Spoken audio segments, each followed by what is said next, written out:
Halo friend, how are you today? Welcome back with me Chanku yang akan menemani Lazy Day Today and Everyday kalian dalam rangkuman film hari ini.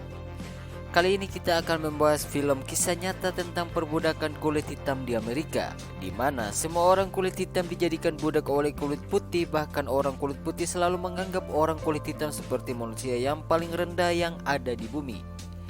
Film ini berjudul 12 Years a Slave tahun 2013. Disutradarai oleh Steve McQueen dan diperankan oleh almarhum Chiwetel Ejiofor atau yang sering kita kenal dengan Wakanda. Berdasarkan dari info Wikipedia, film ini mendapatkan banyak sekali penghargaan dengan total nominasi 315 dan menang 145 kemenangan di ajang bergensi perfilman bertaraf nasional ataupun internasional. So, sebelum masuk ke alur cerita filmnya, Mimin mendoakan semoga kalian sehat-sehat saja, selalu diberikan berkah dan dipermudah jalannya. By the way, sebelum masuk ke alur cerita filmnya, bagi kalian yang baru ke channel ini, silahkan tekan tombol subscribe, like, dan share jika kalian suka channel ini. Tanpa banyak bacot, langsung aja pasang headset kalian, naikkan volume HP-nya, and go to the list story guys.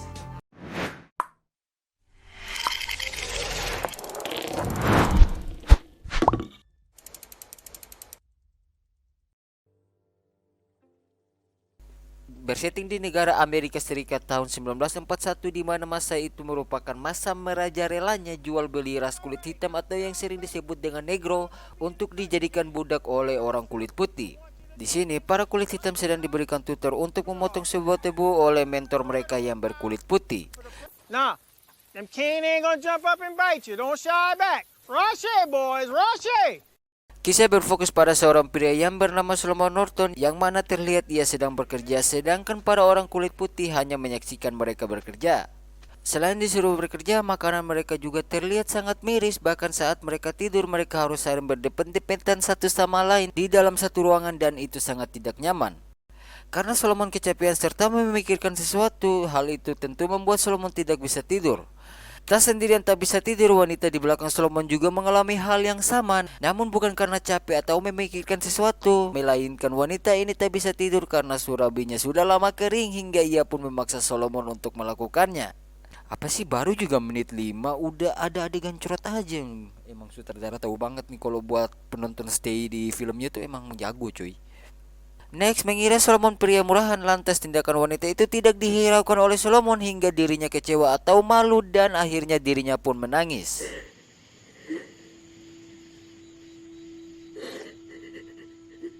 Cerita flashback ke kehidupan Solomon sebelum ia menjadi budak, di mana Solomon merupakan pemain biola profesional sehingga bakatnya membuat Solomon dihargai oleh semua orang kulit putih dan mendapatkan fasilitas serta kehormatan layaknya orang kaya pada umumnya. Solomon mempunyai 2 anak dan tentunya ia juga mempunyai istri yang sangat cantik di matanya. Selain mempunyai keluarga yang bahagia, Solomon juga punya rekan yang menghormatinya, di mana salah satu rekannya menceritakan bakat bermain biola Solomon kepada 2 orang ini yang berprofesi sebagai magician di sebuah acara sirkus. Karena membutuhkan pemain biola, maka 2 orang ini langsung mengajak Solomon untuk kerjasama, yang mana mereka berdua menawarkan gaji yang sangat tinggi untuk Solomon pada tahun itu. Dan akhirnya Solomon menyetujui untuk bekerja sama dengan 2 pria itu dan akan ikut dengan mereka berdua ke Washington. Lalu setelah 2 minggu mereka akan mengembalikan Solomon di New York, tempat tinggal Solomon. Welcome to Washington, Sullivan. Singkat cerita, acara mereka berjalan dengan lancar. Lalu mereka merayakan keberhasilan mereka di sebuah restoran mahal dengan makan dan minum anggur merah. Kemudian scene pun berpindah saat Solomon tersadar dirinya sudah dirantai di sebuah ruangan, dan itu membuatnya heran serta panik.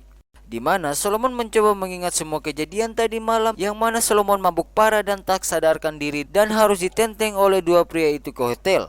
Sesampai di kamar hotel, Solomon langsung direhatkan dan bisa dipastikan Solomon ditangkap karena ulah dari pria ini. Good night's rest. Tomorrow you will feel as well and refreshed as if the earth were new again. Hamilton, there's nothing more we can do for him. Tak lama kemudian datang 2 orang pria, yang mana Solomon memberitahu bahwa dirinya sudah merdeka dan ia sudah tinggal di Saratoga, New York, serta ia punya anak dan istri yang mana mereka juga telah merdeka. Namun semuanya dikatakan oleh Solomon tak berbuah baik, di mana seorang pria yang berambut gondrong langsung menyiksa Solomon karena dirinya tahu Solomon berasal dari negara Georgia. You're no free man, and you ain't from Saratoga. You're from Georgia. Di Di sini Solomon dipukul dengan papan dengan sangat keras hingga papannya hancur. Setelah papannya hancur, bukannya berhenti, mereka pun langsung mencambuk Solomon. Dan itu semua sangat menganjingkan. Ketika ingin mandi, terlihat orang kulit hitam dan salah satunya ada seorang bocah yang mana bocah ini sangat merindukan ibunya hingga dirinya terus berteriak ibunya. Tak lama kemudian ibunya dengan adik perempuannya datang. Singkat cerita, malam pun tiba. Di sini semua orang kulit hitam akan dipindahkan di sebuah daerah yang sangat jauh dari perkotaan, di mana tempat itulah mereka akan dijual belikan untuk dijadikan budak.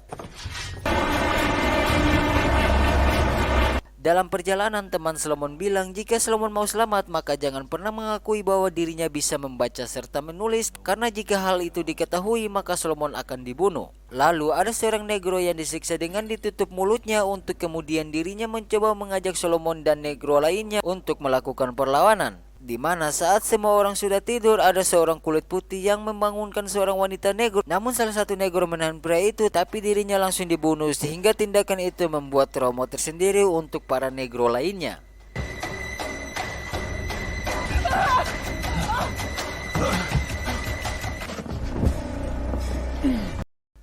Setiba di pelabuhan, salah satu negro yang bernama Clemens sudah dijemput oleh tuannya yang bernama Jonas Ray. Yang mana Jonas menjemput Clemens dengan membawa dokumen Clemens miliknya, hingga para pedagang budak itu tak bisa berbuat apa-apa karena takut masuk penjara. Saat sedang duduk sambil meratapi nasibnya yang sekarang, Solomon mengingat bahwa beberapa hari yang lalu dirinya berjalan bersama keluarga kecilnya, di mana Solomon terlihat sangat dihormati oleh semua orang. Namun semua itu sudah sangat berbeda dengan yang saat ini. Tak lama kemudian seseorang datang dan memanggil nama-nama mereka semua, yang mana nama dari Solomon diubah menjadi Platt. John, Orrin, Platt. Karena tak mengakui namanya Platt, Solomon pun ditampar oleh pria ini. Your name is Platt. Sebelum melakukan perdagangan, para negro disuruh untuk membersihkan diri mereka. Lalu mereka semua dibariskan tanpa selai benang di tubuh mereka, di mana mereka semua akan dilihat oleh orang kulit putih untuk dibeli. Mr. Ford, splendid seeing you, sir. Perkenalkan, ini adalah Tuan Ford, di mana Ford inilah yang akan membeli Elijah seorang diri, yang mana itu membuat Elijah menangis karena ia harus berpisah dengan kedua anaknya. By my family, do not take me unless you take me. I have the most faithful slave in me. Take them from me. Selain Elijah, Tuan Ford juga membeli Solomon. Setelah sampai di rumah Tuan Ford, terlihat Elijah yang terus menangis karena ia harus terpisah dengan anaknya. Help. Poor woman. Mr. Chapin. Yes, sir. Tomorrow you can take these two up to the mill stop. Singkat cerita, esok pun tiba. Perkenalkan, ini adalah John Tibes, kepala tukang kayu Tuan Ford yang sangat ngeselin, di mana ia memperlakukan semua para budak seperti binatang. Dan di belakang John terlihat seorang pria yang bernama Chapin, seorang mandor dari usaha Tuan Ford. Setelah memperkenalkan dirinya, John menyuruh para negro untuk bertepuk tangan lalu menyanyikan lagu yang menjatuhkan harga diri para negro. Run, a patty-roll, look at you. Run, nigga, run, well, you better get away. Over his head in a hornet's nest. One has a rope, it was hung around his neck. Saat perjalanan pulang dari kerja, Solomon dengan rekannya bertemu dengan suku Hindian, di mana suku Hindian ini mengajak mereka untuk bersenang-senang dengan bernyanyi dan membakar hewan buruan dari suku Hindian. Jelang beberapa hari Solomon bekerja di Tuan Ford terlihat sangat bingung dengan bagaimana caranya ia mencari jalan yang lebih efisien untuk membawa pohon yang akan ditebang untuk melewati sungai. Di mana Solomon memberikan sebuah ide berlian bahwa setiap batang pohon harus diikat hingga membentuk sebuah rakit, untuk kemudian rakit itulah yang akan mengapung di atas air, untuk kemudian akan dikemudikan oleh Solomon agar bisa melewati sungai.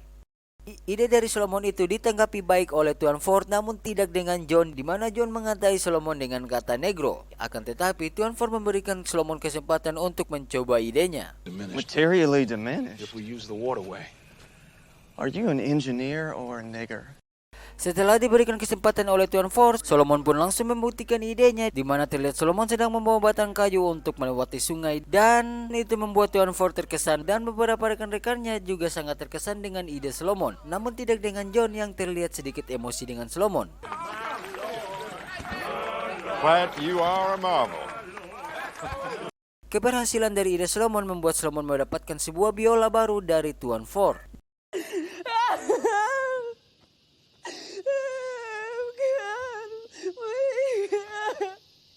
Di pondok para tempat budak tinggal, di mana terlihat Solomon serta Elijah, yang mana Elijah terus menangis karena mengingat anaknya. Namun karena Solomon yang sudah muak dengan tangisan Elijah yang hampir tiap hari ia menangis, maka terjadi sedikit adu mulut yang dimenangkan oleh Elijah. Karena setiap wanita yang sudah menyandang gelar ibu-ibu, maka mereka akan selalu menang dalam masalah adu mulut. Apalagi ditambah lagi dengan terpisah dengan anaknya. Then their well-being. Master Ford is a demon. Under the circumstances, he's a slave. But you truckle at his juriate in his favor. I survive! Setelah itu terlihat Solomon yang sedang membangun sebuah rumah. Kemudian secara bersamaan John datang dan mengganggu pekerjaan Solomon, di mana kata-kata dari John membuat Solomon muak. Dan ditambah lagi John menendang Solomon, tapi karena Solomon hanya seorang budak, maka dirinya hanya bisa diam dan menerima semua hal itu. You're a dog. And no better for following instruction.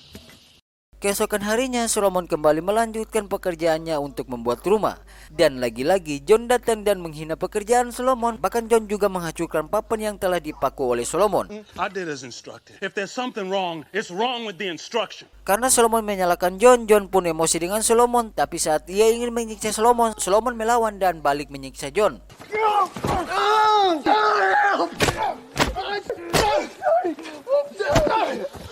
Tak lama kemudian Capin datang lalu menghentikan kejadian tersebut. Setelah John dan Capin pergi, Solomon yang sedang duduk beristirahat dirinya didatangi oleh John beserta dua temannya, di mana John serta temannya langsung menggantung Solomon dengan tali. Untungnya Capin selaku mandor Tuan Ford datang lalu menyuruh John untuk pergi, kalau tidak dirinya akan membunuh John serta dua temannya. For your own safety, I say be gone! You got no cause! The blood is mine! You touch! Setelah John serta dua bangkainya pergi, bukannya menolong Solomon, Capin hanya melihat Solomon untuk kemudian dirinya pergi dan meninggalkan Solomon tersiksa. Hukuman yang menimpa Solomon, semua para budak hanya bisa melihat dan tak bisa menolong Solomon. Kalau tidak mereka akan mendapatkan hukuman yang sama, namun berbeda dengan wanita negro ini, di mana ia memberikan Solomon minum lalu dengan cepatnya dirinya pergi dari sana.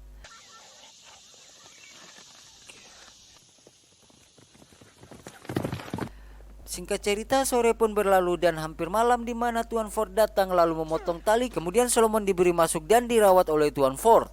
Tak hanya itu, Tuan Ford juga melindungi Solomon dari John, karena Tuan Ford tahu kalau John akan mendatangi Solomon dan membunuh Solomon. Maka dari itu Tuan Ford menjual Solomon kepada temannya yang bernama Edwin Epps, yang mana Tuan Edwin Epps lebih kejam daripada John. I don't believe you will remain passive if Tibbetts attacks. I have transferred my debt to Edwin Epps. He will take charge. Selanjutnya scene pun berpindah di depan Edwin Epps. Ini orangnya, di mana Epps membacakan sebuah Alkitab yang mengatakan jika para budak tidak mendengarkan dan melawan tuannya, maka tuan dari para budak berhak memberikan hukuman cambukan. Dan itu semua berada di Alkitab Injil yang dibacakan oleh Epps. Shall be beaten with many stripes, 40, 100, 150 lashes. That's scripture. Berbeda dengan Tuan Ford yang usahanya kayu, Tuan Epps punya usaha yaitu kapas, di mana kapas ini harus dipetik oleh para budak, dan setelah itu semua orang berbaris lalu ditimbang berat kapas yang dihasilkan dari setiap orang. Yang mana untuk orang yang tidak sampai berat, rata-rata mereka langsung dihukum oleh Epps. Di antara mereka semua ada seorang gadis yang selalu memetik kapas dengan berat yang sangat amat banyak, yakni yaitu 500 pound setiap harinya. Dan wanita itu bernama Patsy. Ketika malam hari, Epps masuk ke tempat para budak yang sedang tidur dengan melompat-lompat sambil berteriak. Lalu menyuruh mereka semua untuk bangun dan berdansa di rumahnya. Di tengah sedang berdansa, tiba-tiba istri Epps melemparkan Patsy dengan botol ciu dan menyuruh Epps untuk menjual Patsy. Sell her. Sell little Pats? I will not. Lantas mengapa Epps tidak mau menjual Patsy dan kenapa istrinya Epps membenci Pepsi? Keesokan harinya mereka bekerja seperti biasa, dan saat mereka pulang Solomon dipanggil oleh istri Epps, yang mana ia memberikan catatan belanja dan menyuruh Solomon untuk pergi berbelanja. Sebelum pergi, Solomon ditanya oleh istri Epps mengenai asal dan tuan Solomon sebelumnya. Solomon pun menjawab, Washington. Who were your master? Master name of Freeman. Setelah itu Solomon ditanya apakah Solomon bisa membaca dan menulis, namun Solomon menjawab bahwa ia tidak bisa membaca maupun menulis, di mana Solomon berbohong agar dirinya tetap aman dan dijauhkan dari hukuman. Dalam perjalanan menuju ke kota, Solomon sempat ingin kabur dari tempat itu dan pulang di Washington. Tapi saat berjalan keluar dari jalur dan masuk ke hutan, dirinya terkejut dengan orang kulit putih yang akan menyiksa orang kulit hitam. Dan itu sangat bangsat, atau dalam bahasa Ternate, ya masih ada mencenage seduma jahanam nih. Tuti uakra. Silakan lihat translate-nya guys. Singkat cerita, beberapa tahun kemudian di daerah perbudakan, lalu terlihat Solomon yang berlari ketakutan, di mana ia pergi ke rumah Tuan Saul untuk menjemput Patsy, yang mana Patsy sedang duduk dengan istri Saul yang merupakan orang kulit hitam. Lalu istri Saul menyuruh Solomon untuk duduk dan menikmati makanan yang berada di atas meja sambil bergosip tentang Tuan Epps yang sangat amat kasar. Kemudian istri Saul menceritakan tentang kronologi dirinya dulu, bahwa dia dulunya seorang budak yang selalu mendapatkan hukuman jika ia tidak mau melakukan bercocok tanam dengan Tuan Saul. Dan karena dari bercocok tanam dengan Tuan Saul, seketika hidupnya langsung berubah 180 derajat dari sebelumnya. Well, once I served, now I have others serving me. Kemudian dirinya memberikan sedikit masukan kepada Patsy, di mana Patsy harus menikmati cocok tanam dengan Tuan Epps agar mendapatkan hal yang sama seperti yang didapatkan olehnya. Take comfort, Patsy. Good Lord will manage Epps. In his own time, good Lord will manage them all. Setelah itu, saat mereka kembali, Solomon langsung menyuruh Patsy untuk berjalan dan membiarkan Solomon yang akan menjelaskan kepada Tuan Epps. Yang mana aksi dari Solomon membuat Tuan Epps emosi hingga terjadi sedikit kejar-kejaran antara mereka. I got it just as instructed. Let's out. Kemudian karena gojekan dari Solomon membuat Tuan Epps tersandung pagar dan terjatuh, lalu dirinya meminta Solomon untuk membantunya berdiri. That'll be Master Two's feet. Dan saat Solomon mendekat, Epps langsung menyerang Solomon. Untungnya istri dari Epps keluar dan mengatai suaminya karena nafsu suaminya terhadap Patsy sudah sangat amat kelewatan. Sabbath without her under your eye. You are a no account bastard. A filthy, godless heathen. My bed is too holy for you. Kemudian saat malam tiba, Epps mengajak Patsy untuk melakukan bercocok tanam, dan saat Patsy tidak bergerak, Epps langsung menampar Patsy.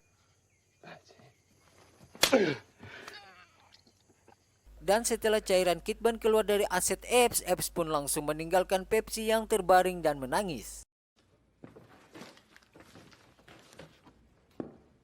Esok harinya terlihat Solomon yang baru saja selesai belanja dan langsung pulang ke rumahnya dan menyimpan sesuatu, dan itu akan terlihat nantinya guys. Lalu saat malam tiba, terlihat semua orang berdansa. Kemudian istri Epps datang dan menghentikan dansa itu dan memberikan mereka semua kue terkecuali Patsy, di mana hal itu dilakukan oleh istri Epps untuk memancing rasa emosional dari Epps. There'll be none for you, Patsy. Dan karena Epps masih tidak terpengaruh, istrinya langsung melukai Patsy dan meminta Epps untuk menyiksa Patsy demi dirinya. Beat it from him! Eat. Setelah itu, di larut malam ketika Solomon sedang tidur, Patsy datang dan memberikan sebuah cincin untuk kemudian Patsy meminta kepada Solomon untuk membunuh Patsy karena dirinya tak bisa melakukan hal itu sendirian. Akan tetapi Solomon menolak untuk melakukan hal itu, bahkan saat Patsy memohon sampai ia menangis, Solomon tetap menolak karena Solomon takut dosa dan masuk neraka. Beg them. I'm begging you. Why? Why would you consign me to damnation with such an Singkat cerita, tiba saatnya musim kemarau dan semua tanaman kapas milik Epps menjadi kurang subur sehingga wabah ulat merajalela dan hasil dari kapas Epps berkurang. Di mana Epps menganggap bahwa Tuhan telah membencinya dan memberikan ia sedikit hukuman. Karena sudah tak punya banyak uang, Epps pun mempekerjakan sebagian budaknya ke tuan yang bernama Hakim Tuner. Di mana sebelum menurunkan para budak, Epps mengatakan kepada mereka bahwa jangan pernah kasih tahu kepribadian Epps kepada Tuan Tuner, serta jangan membicarakan tentang kitab Injil kepada Tuan Tuner, yang artinya kitab Injil yang dibaca oleh Epps tentang hukum para budak itu sebenarnya hanya akal-akalan Epps untuk mengintimidasi mereka semua. Oh iya, nanti saya kasih mark pin menit berapa Epps membaca kitab Injil miliknya guys. Ini mark pinnya. Kemudian setelah selesai bekerja, mereka semua makan, yang mana Solomon mendapatkan ide dengan membuat cairan tinta dari buah beri yang sedang ia makan. Lalu esoknya Solomon yang sedang santai di depan rumah Tuan Tuner, ia dihampiri oleh Tuner, di mana Tuner menanyakan apakah Solomon bisa menulis dan membaca. Solomon pun menjawab. Kemudian karena Solomon bisa bermain biola, Tuan Tuner mempekerjakan Solomon di salah satu temannya yang bernama Willard Yarner untuk merayakan pesta yang diselenggarakan oleh Tuan Winrad. tiba saatnya pesta di kediaman Willard T. Red Solomon yang sedang memainkan biolanya untuk mengisi irama tarian. Singkat cerita, Solomon serta beberapa para budak lainnya kembali ke tempat Epps di mana Epps menyambut mereka dengan menjatuhkan harga diri mereka. Lalu terlihat Patsy yang matanya memiliki saringan dengan wajah yang memar. Jaws. Seperti hari-hari lainnya di tempat Epps, mereka harus memetik kapas dan di tengah sedang memetik kapas, tiba-tiba terlihat seorang kulit putih yang bernama Amsri yang juga menjadi budak, di mana saat menimbang berat kapas, Arsby dan Solomon harus dihukum karena berat kapas dari mereka di bawah ukuran standar. Yes, sir. Take him out. Get the weapon.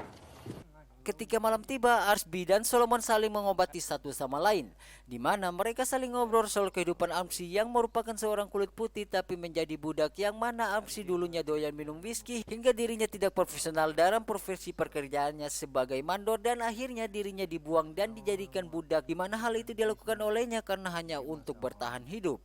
I became a little too dependent on the whiskey, a little too undependable on the job. Kemudian saat tengah malam Solomon datang ke kediaman Arsby. Lalu Solomon memberikan uang koin kepada Arsby agar Arsby mau membantunya, di mana Solomon meminta Arsby untuk membawa serta mengirim suratnya di kantor pos yang berada di kota, dan Arsby harus merahasiakan kejadian ini selamanya.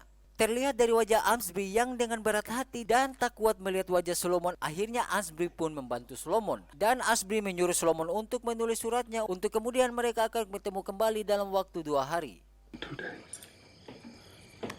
Tanpa banyak pikir serta membuang waktu, saat balik Solomon langsung membuat tinta dengan menggunakan buah blueberry yang telah ia panaskan dan sebatang kayu yang akan dibuat menyerupai pensil. Untuk kemudian Solomon pun langsung merancang kata-kata untuk suratnya.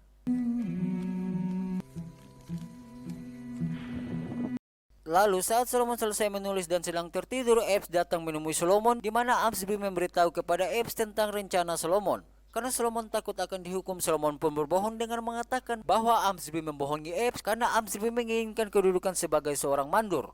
Dan untungnya apa yang dikatakan oleh Solomon dipercaya oleh Epps. Lalu saat Epps pergi, Solomon pun langsung membakar suratnya yang telah ia tulis. He wants you to hire him as an overseer. That Armsby's a liar.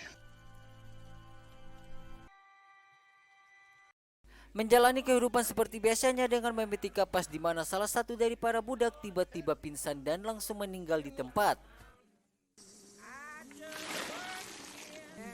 Nigga, get up! Ketika saat sedang memakamkan pria tersebut, semua orang kulit hitam menyanyikan lagu kepergian seorang pria itu. Awalnya Solomon hanya terdiam dan hanya mendengar lagu tersebut, namun dirinya ikut bernyanyi karena ia juga merasakan sebuah kesedihan yang sangat amat dalam ketika kehilangan seseorang. Singkat cerita, genap sudah 12 tahun Solomon berada di daerah perbudakan dan terlihat semua orang kulit hitam yang sedang membuat sebuah pondok. Faktanya saat Epps datang, Epps mengajak seorang bas bangunan pondok, ternyata basnya adalah seorang kulit putih. Dan yang terkejutnya, ia menolak ajakan Epps dan lebih memilih untuk bekerja. Kemudian Bas mengatakan kepada Epps bahwa semua orang kulit putih atau kulit hitam tetap sama saja di mata Tuhan. Dan memberitahu kepada Epps kalau dunia hukum sudah berubah, yang mana kebenaran universal itu konstan sehingga tak ada lagi hal-hal yang memperbudak ras kulit hitam, dan semua ras yang berada di bumi sama saja ketika mereka telah dihadapkan oleh Tuhan Yang Maha Esa. You all niggas, when you come down to the point. What, right? Laws change, Epps. Universal truths are constant. Mendengar ocehan dari Bas, Epps tidak peduli dengan apa yang dikatakan oleh Bas. Ketika sore hari, tiba-tiba Epps berteriak memanggil Patsy sambil marah-marah, sampai ia juga tak segan-segan menyakiti orang-orang kulit hitam lainnya. Speak! Gone. My past is gone.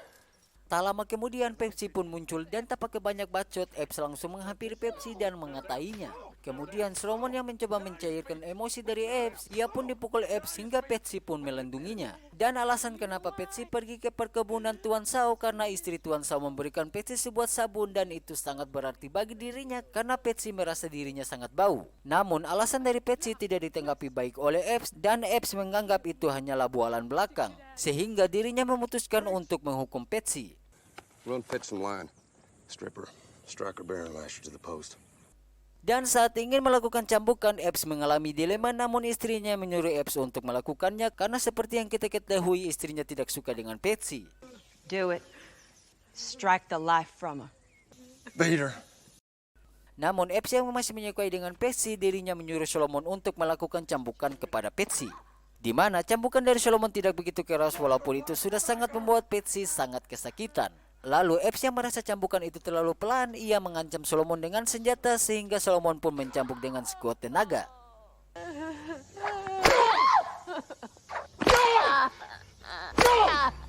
Dan tak lama kemudian Solomon pun berhenti mencambuk. Lalu karena Solomon berhenti, Epps mengambil cambukan dan melanjutkan cambukan kepada Patsy hingga belakang Patsy hancur dan luka parah. Untungnya ocehan dari Solomon membuat Epps berhenti, yang mana Solomon mengatai Epps dengan kata, "Dasar iblis, cepat atau lambat di suatu tempat dalam keadilan yang abadi kau akan mempertanggungjawabkan dosa semua ini." Kejadian yang menimpa Patsy membuat semua para budak nampak ketakutan. Kemudian keesokan harinya Solomon kembali bekerja dengan seorang Bas, di mana mereka berdua membicarakan tentang masa lalu mereka. Dan saat Bas mendengar cerita Solomon tentang dulu ia bukan seorang budak serta mempunyai keluarga dan merupakan orang yang sudah merdeka, Solomon pun bermohon kepada Bas untuk menuliskan surat lalu mengirim kepada tuan yang bernama Tuan Parker. Kemudian dengan senang hati dan rasa hormat, Bas ini ingin membantu Solomon demi keadilan Solomon yang sudah 12 tahun berada di daerah perbudakan. I will write your letter, sir. And if it brings you your freedom, it will be more than a pleasure. It will have been my duty. Setelah menunggu berminggu-minggu dan terlihat Solomon serta beberapa budak yang sedang bekerja, lalu ada seorang pria yang berfashion semua hitam. Ia pun mencari Solomon, di mana dia mencari Solomon dengan nama Platt. Your name is Platt, is it? Yes, sir. You know that man? Ya, saat Solomon melihat Tuan Parker, Solomon langsung memberitahu nama aslinya serta kedua anaknya serta istrinya, hingga pria berjas hitam ini langsung nampak percaya dan memberikan Solomon untuk berjalan menghampiri Tuan Parker. You will unhand him. That is my nigga. He is Mr. Solomon North. Sempat terjadi sedikit adu mulut di mana Epps tidak mau melepaskan Solomon, tapi karena Tuan Parker membawa dokumen kemerdekaan Solomon, akhirnya Epps pun melepaskan Solomon. Sebelum Solomon pergi, Solomon berpelukan dengan Patsy untuk sebuah tanda perpisahan. Get away from him, Pat. Solomon, we need to make haste. Singkat cerita, Solomon pun kembali ke rumahnya, di mana saat dia masuk, anjir di sini tuh sedih banget cuy. Di mana saat Solomon masuk ke rumah, ia pun meminta maaf kepada keluarganya karena telah menghilang selama 12 tahun.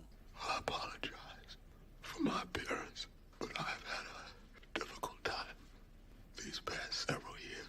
Lalu ia pun terkejut melihat anak-anaknya yang sudah dewasa, bahkan anak perempuannya telah menikah dan Solomon sudah mempunyai seorang cucu. Yang menarik di sini, cucu Solomon diberi nama seperti namanya karena keluarganya merasa kalau Solomon telah meninggal. Solomon Northup Staunton.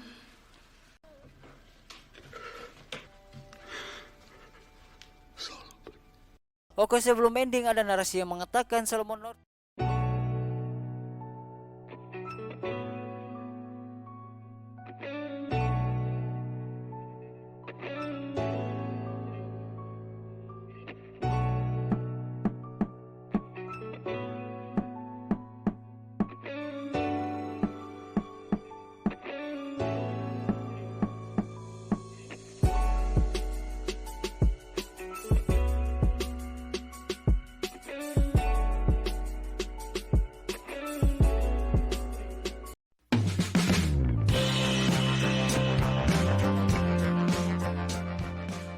Oke guys, sekian dari hasil review alur cerita film 12 Years a Slave. Secara alur ceritanya bagus, gak memperibet kita untuk memikirkan secara kayak bikin pusing itu, enggak ya. Alurnya emang simple, tertata rapi, dan skrip dari film ini tuh sangat kompleks banget hingga tak ada sedikit obrolan yang merasa kalau kita tuh membuang-buang waktu gitu. Oke guys, sekian dari review alur cerita film 12 Years a Slave.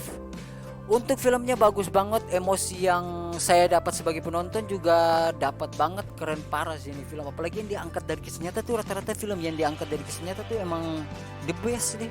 Ditambah lagi aktornya mendukung banget lagi. Kayak si Wakanda ini kan, wah, actingnya tuh emang gak usah diragukan lagi lah. Tapi beliau sudah wafat dan hasil-hasil karyanya tuh keren-keren parah sih kalau menurut gue. Kalau dari alur cerita filmnya bagus banget, alurnya kayak flat gitu, walaupun ada beberapa sedikit yang di flashback gitu, tapi nggak sedikit menguras otak kita untuk kayak berpikir keras gitu, enggak. Pesan yang bisa kita ambil dari film ini versi saya, semua manusia mau dari hitam ataupun putih, pendek ataupun tinggi, ganteng atau jelek, tetap sama saja di mata Tuhan Yang Maha Esa, kita semuanya sama saja. Jadi marilah saling menghormati satu sama lain, saling bantu satu sama lain, dan stop merendahkan orang lain karena roda kehidupan masih terus berputar. Oke guys, jangan lupa subscribe, like, dan share jika kalian suka dengan channel ini. Sekian dari saya Chanku, mohon untuk undur diri jika ada kata atau bagian scene yang terlewatkan, mohon dimaafkan. Bye bye guys, sampai jumpa lagi di next video and I love you guys.